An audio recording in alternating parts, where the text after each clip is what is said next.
이스라엘은 하나님의 눈동자입니다. 이스라엘은 우리 인류를 향한 하나님의 시간표를 알 수 있는 곳이죠.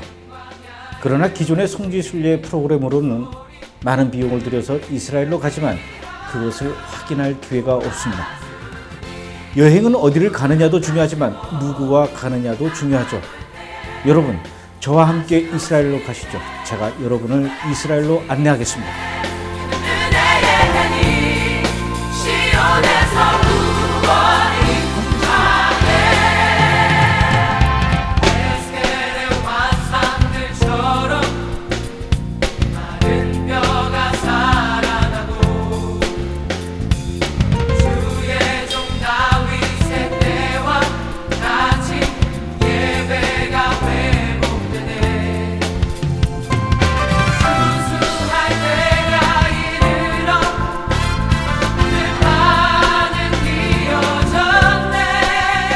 예수님이 태어나신 베들레헴, 예수님이 자라신 나사렛, 그리고 예수님이 사역하셨던 갈릴리 호수와 또 예수님이 눈물로 기도하셨던 겟세마네 동산, 예수님이 고난을 받으셨던 예루살렘, 예수님이 하늘로 올라가셨던 감람산 같은 기존의 성지 순례 장소는 물론이고 현재 하나님께서는 이스라엘에서 어떻게 일을 하고 계신지, 이스라엘에서는 지금 어떤 일들이 일어나고 있는지 그 회복의 현장에서 주인공들을 직접 만나 이야기를 들어보고 함께 기도하는 시간을 가지도록 하겠습니다. 메시아닉주 가정을 방문해서 그들을 위로하며 또 메시아닉주 교회를 방문해서 그들과 함께 이스라엘의 회복을 위해 뜨거운 눈물의 기도를 드리게 될 것입니다. 많은 메시아닉주들을 만나서 그들과 대화할 때 여러분들은 이스라엘을 진정으로 사랑하게 될 것이며 예루살렘의 평화를 위해서 기도하는 시간이 될 것입니다. 하나님이 아브라함을 선택하시고 이방인 우리를 통해 우리까지 이게 복음을 전해줘서 이게 함께 섬기는 이스라엘 백성에도 동일하게 주님을 이름을 부른다는 그 생각이 너무 감동이 돼가지고 제가 가장 꿈꾸던 곳, 한번 꼭 와보고 싶은 곳, 그리고 그런 곳에 와서 너무 감동을 많이 받았고 너무너무 감사했고요. 은혜 많이 받고 정말 이스라엘에 와서 눈물 없이 감동 채우고 이번에 너무 잘한 것 같아요. 꼭 한번 이스라엘에 다녀오십시오. 성경이 파노라마처럼 펼쳐지게 될 것입니다. 현재 이스라엘에서 일어나고 있는 놀라운 회복의 현장을 목격하게 될 것입니다. 그리고 이스라엘을 향한 구체적인 기도 제목도 정리될 것입니다. 지금도 예수님은 여러분을 예수님의 고향으로 초청하고 계십니다. 저 김종철 감독과 함께하는 이스라엘 회복 순례, 여러분의 신앙생활에 평생 잊지 못할 감동과 은혜의 8박 9일이 될 것입니다.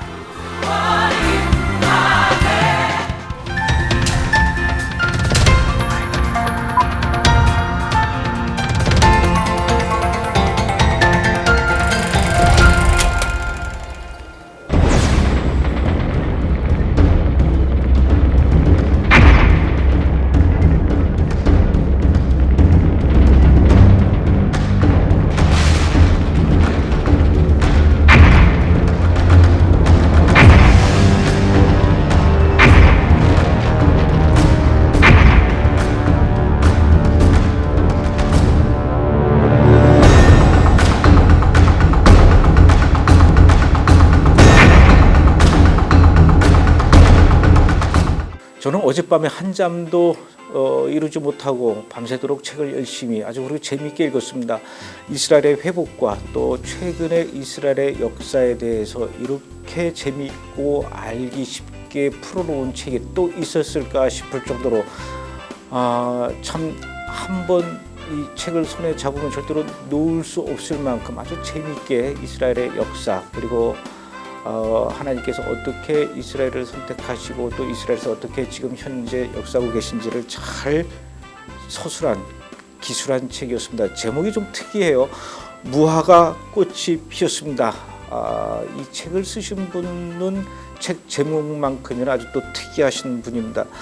이스라엘의 역사에 대해서 책을 쓰는데 목사님이나 신학교 교수님이 아니라 의사 선생님이 책을 쓰셨습니다. 이경용 박사님을 오늘 이 자리에 모셨습니다.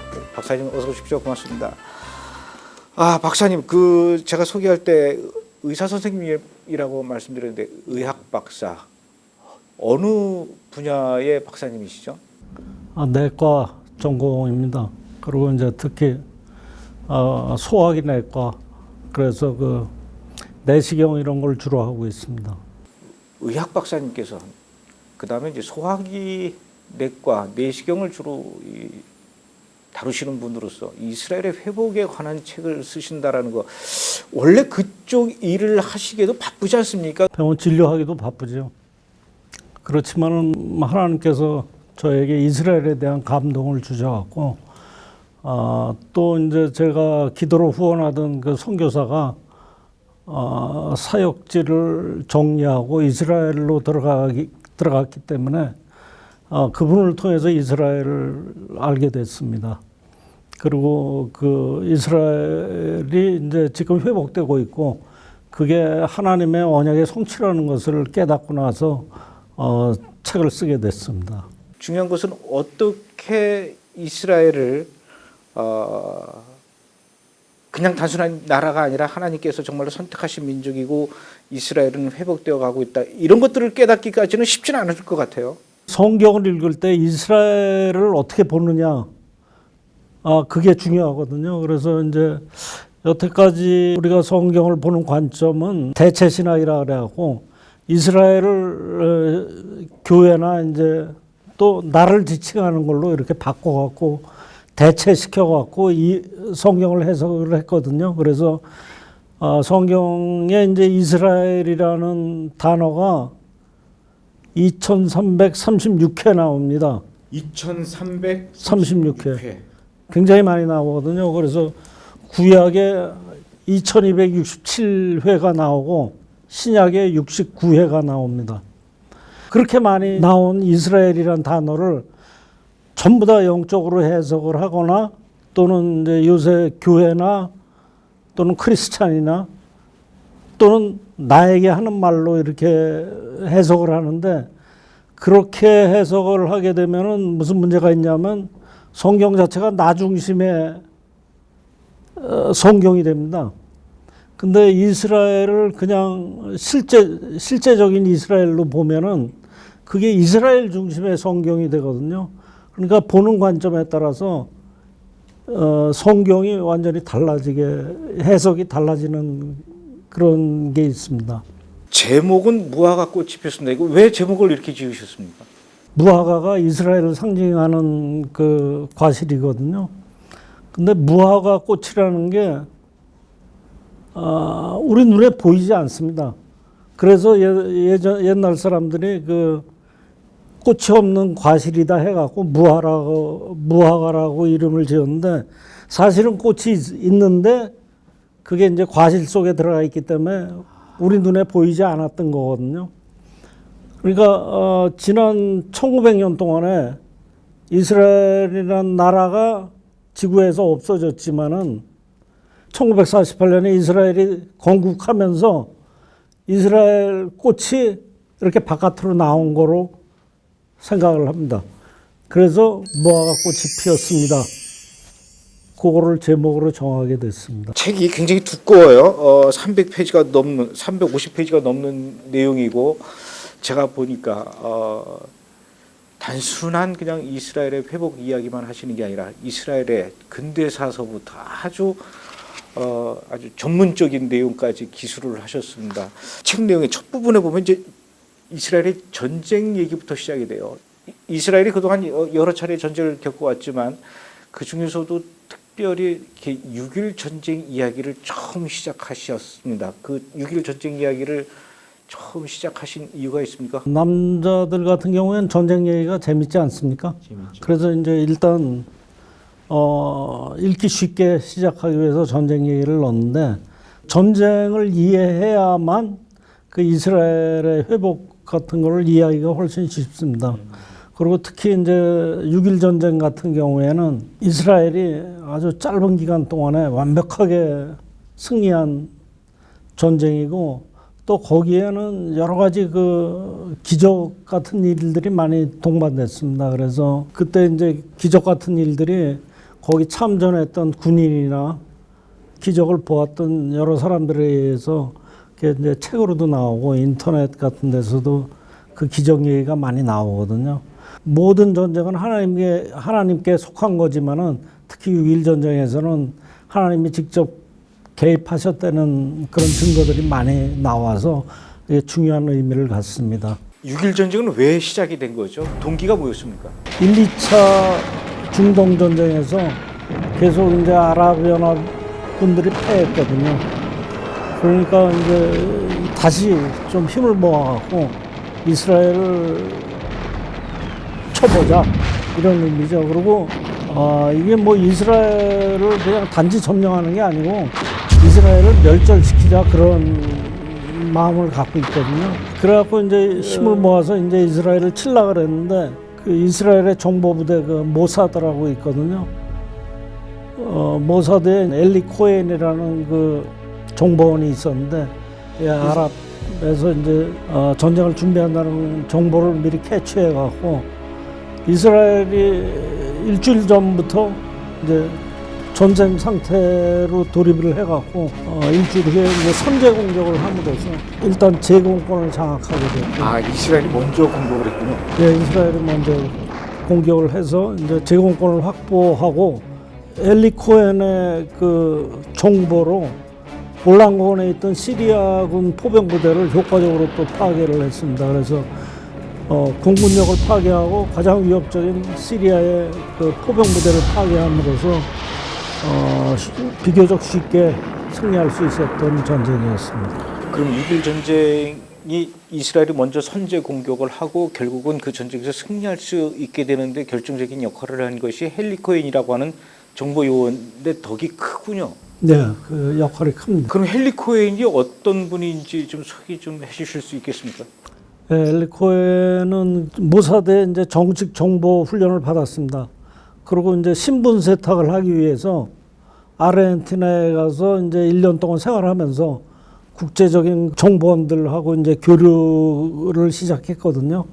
그 다음에 이제 1년 뒤에 시리아로 들어가서 시리아 출신 그 외교관으로서 행세를 했어요. 유대인인데. 예, 유대인인데. 이 사람이 워낙 이제 그 수완이 좋고 인맥이 좋아서 시리아에서 상당히 인정을 받게 됐습니다. 그래서 서열 4위까지 올라갔습니다. 국방부 차관까지. 그래서 이 사람이 골란고원의 시리아군 포병부대를 방문해서 그 위치를 다 파악을 해서 그 정보를 이제 모사드에게 넘겨주는 바람에 골란고원에서 이제 비교적 쉽게 승리할 수 있게 되었죠. 근데 그 헬리 코엔이 나중에 시리아 정부로부터 발각이 되죠. 그 신분이. 예, 발각이 됩니다. 그래서 러시아에서 파견 나왔던 그 전파 전문가가 있었거든요. 통신 전문가가. 근데 시리아에서 이제 대량의 전파가 발송되는 거를 캐치를 해갖고 그걸 찾아보니까 그 엘리 코엔의 집이었어요. 그래서 거기를 급습해갖고 그 이제 정보를 보내고 있는 그 현장을 급습해갖고 그 엘리 코엔은 잡히게 됐습니다. 그래서 세계 여러 나라에서 이제 구명 운동을 했는데 결국 이제 수개월 동안 혹독한 고문 끝에 공개적으로 이제 교수형을 당했습니다. 그럼 이스라엘이 먼저 시리아를 공격을 하고 또 남쪽으로도 공격했습니까? 처음에 공격할 때는 주 공격 대상은 이집트의 공군기지였습니다. 그래서 그 이스라엘 전투기들이 지중해 쪽으로 이렇게 발진을 했거든요.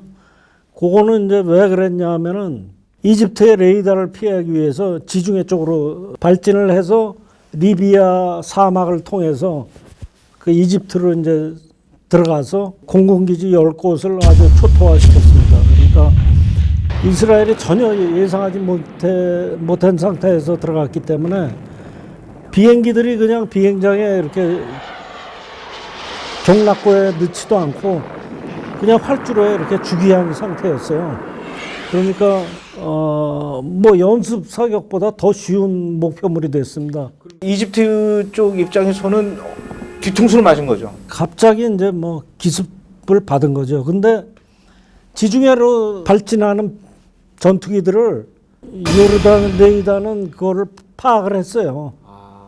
그런데 거기서 기막힌 일이 벌어졌는데 요르단하고 이제 이집트가 암호 체계를 바꾸기로 했는데 이게 날짜를 혼동해 갖고 24일가 차이가 나게 됐어요. 그 요르단은 암호 체계를 바꿨는데 이집트는 아직 바꾸지 못한 상태였어요. 손발이 안 맞았군요. 네, 그러니까 요르단이 이제 이스라엘 비행기가 발진하는 걸 보고 이집트 군사령부에 이제 전송을 했는데 아무 해독이 안 되는 거예요. 그러니까 이게 뭐 노이즈인가 뭐 잘못됐나 하고서 그냥 무시해 버렸는데 그것 때문에 이제 2시간 만에 한 90% 공군력이 그냥 없어졌습니다. 근데 왜 이름을 6.1 전쟁이라고 그러죠? 6일 만에 끝나게 돼서 6.1 전쟁이라고 불린 게 됩니다. 그래서 전쟁을 시작하고 하루 만에 벌써 유엔에서 휴전하라는 압력이 벌써 들어오기 시작했어요. 이스라엘에. 그런데 처음에는 이제 이집트하고 시리아하고 전쟁을 했는데 그래서 이스라엘 측에서는 요르단은 전쟁에 참여하지 않기를 바랬거든요. 그래갖고 요르단의 이제 국왕한테 비공식적으로 접촉을 해갖고 우리 불가침 협정을 맺자. 그런데 이제 요르단에서 거부를 했습니다. 거부를 하고 동쪽에서 요단강을 건너가고 예루살렘 그쪽으로 이제 침공을 하게 됐습니다.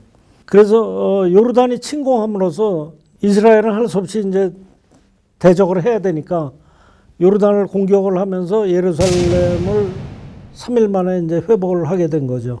그래서 요르단과의 전쟁은 3일간의 전쟁이었고 이집트와의 전쟁은 4일간 전쟁. 그리고 시리아와의 전쟁은 5일. 그리고 6일 만에 이제 휴전협정에 조인을 하게 돼 갖고 전쟁이 종료됐습니다. 그래서 6.1 전쟁으로 불립니다. 6.1 전쟁을 통해서 이스라엘이 예루살렘을 탈환했어요. 이게 이스라엘 역사상에서 굉장히 중요한 사건이죠. 1900년 만에 다시 이제 자신들의 수도를 찾았고 또 예루살렘이 옛날부터 유대인들한테는 중요한 곳이잖아요. 그리고 하나님께서도 예루살렘을 중요하게 여깁니다. 내 눈동자 같은 곳, 내 발 둘 곳, 뭐 이러면서 예루살렘을 굉장히 중요하게 생각합니다. 그래서 그곳을 탈환한 것은 유대인들한테는 굉장히 큰 기쁨이죠. 6.1 전쟁 때 그 이스라엘 군인들이 예루살렘에서 많이 희생을 당했다 그러던데.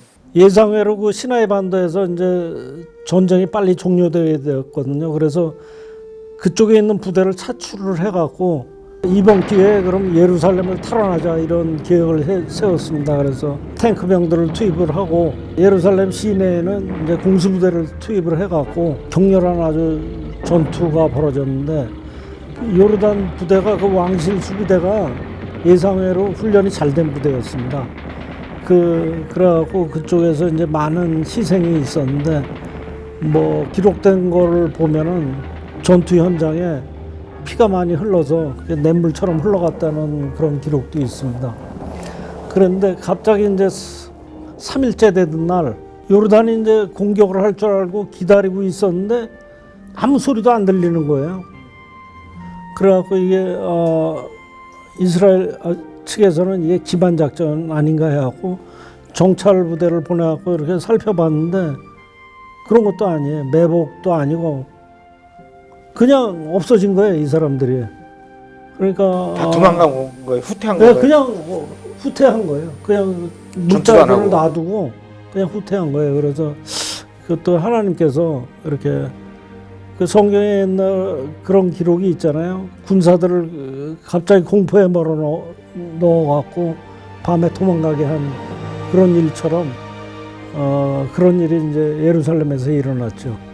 조금 전에 그 6.1 전쟁은 하나님께서 보여주신 기적과 같은 일들이 많이 있었다 이렇게 말씀하셨는데 지금 말씀하신 것도 그런 것 중에 하나였을 것 같고 그런 것 중에 또 있습니까 그런 일들이?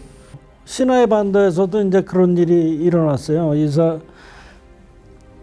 그 이집트 병사들이 그 뭐 지대공 미사일 같은 거 기지를 그냥 놔두고 기계도 다 작동돼 있는 상태에서 그냥 후퇴를 한 거예요. 근데 뭐 사실 군대에서 작전상으로 후퇴는 뭐 당연히 있는 거 아니에요. 적군이 너무 강할 때는 일단 후퇴했다가 뭐 다시 공격하고 이러는 게 이제 뭐 군사적으로도 맞는 얘기인데, 이거는 뭐 기계를 다 작동된 상태에서, 그리고 군수물자도 다 쌓아놓은 상태에서 그냥 이집트 군만 빠져나간 거죠. 뭐 그런 것도 있었고요. 이집트 군 부대 전체가 사병 몇 명한테 항복한 일도 있었습니다. 그래갖고 이제 그 사람들을 포로로 잡아갖고 이제 장교들을 신문했는데, 그 사람들이 증언한 내용이 참 기적적인 내용인데, 이집트군 눈에는 이스라엘 병사 뒤에 수천 명의 천사들이 총을 들고 있었다는 거예요. 그래서 자기네들이 그걸 보니까 우리는 그 군인들하고는 싸울 준비가 돼 있는데 천사들하고는 싸울 준비가 돼 있지 않다. 그래갖고 항복을 했다는 겁니다. 그러니까 참 그런 기적적인 일도 있었고, 또 뭐 어떤 사람은 이집트군 병사들은 갑자기 뭐 하늘에서 큰 손이 나타나갖고 너무 놀라서 이제 항복을 했다, 그런 얘기도 있고, 뭐 여러 가지 기적적인 얘기들이 있습니다. 욤키푸르 전쟁은 또 왜 일어난 겁니까? 이제 1973년에 10월 달에 이제 키푸르 4차 중도 전쟁이 일어났는데, 이스라엘이 승리를 한 겁니까? 핵 폭격기를 이렇게 상공에 띄운 채로 전쟁을 했다 그럽니다. 그러니까 여차하면 그 핵폭탄을 떨어뜨리려고 그렇게 위기 상황에 몰렸던 거예요. 이스라엘이 이렇게 전쟁 때마다 이길 수 있는 이 승리의 비결 어디에 있다라고 보십니까?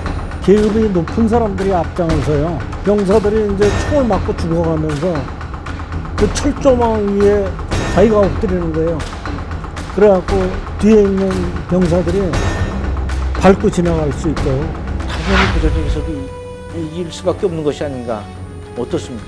그 아모스 선지서에 보면 9장 15절에 보면은 하나님께서 유대인들을 다시는 그 땅에서 뽑히지 않게 하겠다, 그렇게 약속을 하셨거든요.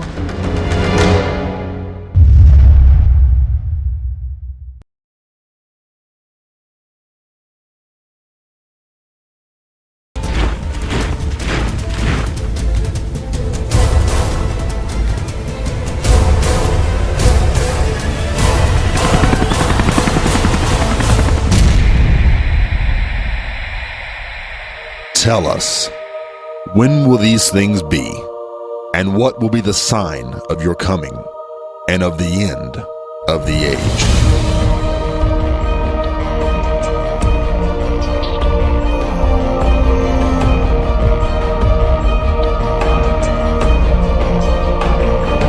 That we are living in the end time right now. I'm not telling you the end time is coming. I'm telling you, you live in it right now. We are at the generation for which these prophecies were preserved.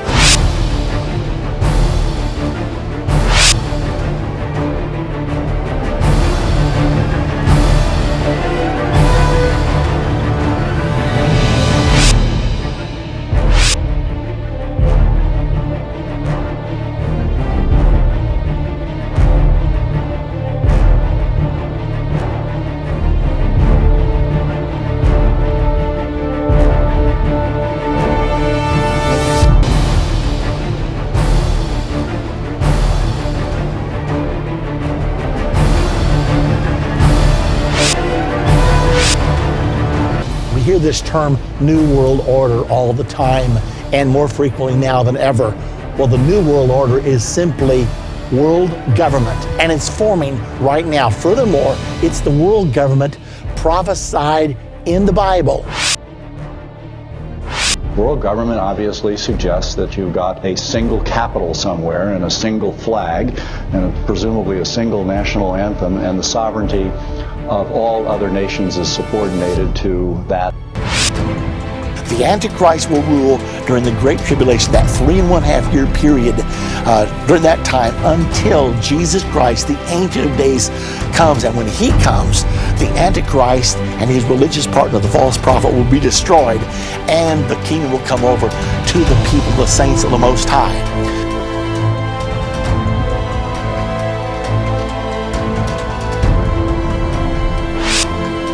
Verse number 9 of Daniel chapter 12, God answers his prayer. Daniel chapter number 7, verse 1 through 3. Now in verse number 23, it says the beasts symbolize kingdoms.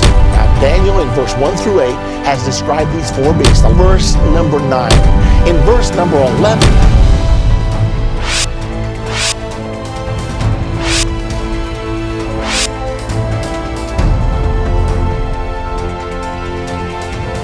to all the wonderful people of Korea, I've heard wonderful things about your nation.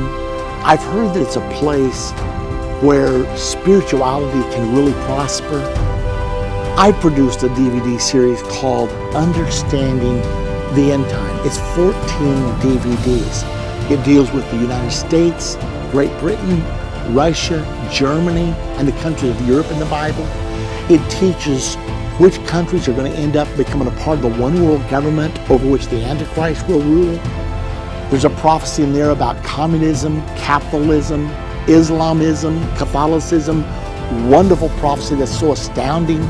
There's a prophecy about where the Antichrist will come from, where the false prophet will come from. All these things you need to know, and most of all, the prophecy about the second coming of Jesus Christ and how you can know for sure that we're living in the era of the second coming. So if you're out there and you've never seen Understand the End Time, I would just urge you, at least look at the first lesson. If after that you don't think it's credible, then don't worry about it. But I don't think that'll happen to you. I think once you see the first lesson, you're going to realize that the prophecies of the Bible are coming to pass right now. And all I can say to you, listen to it, pay attention to it, check your Bible, and I'm hoping to someday come to Korea so that I can speak to you face to face. Until then, watch the Understanding the End Time series. God bless you.